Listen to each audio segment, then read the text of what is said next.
Assalamu alaikum. Welcome back to Dr. Tariq RYK.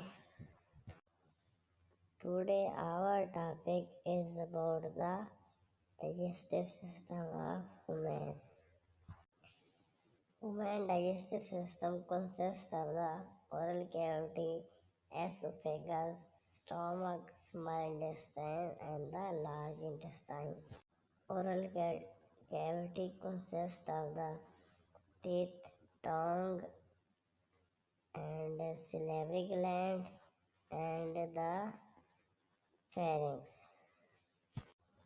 Then esophagus consists of three parts: upper esophagus, middle, and the lower.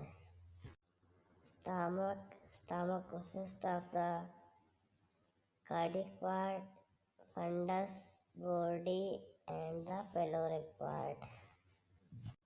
Then small intestine consists of three parts: duodenum, jejunum, and the ileum.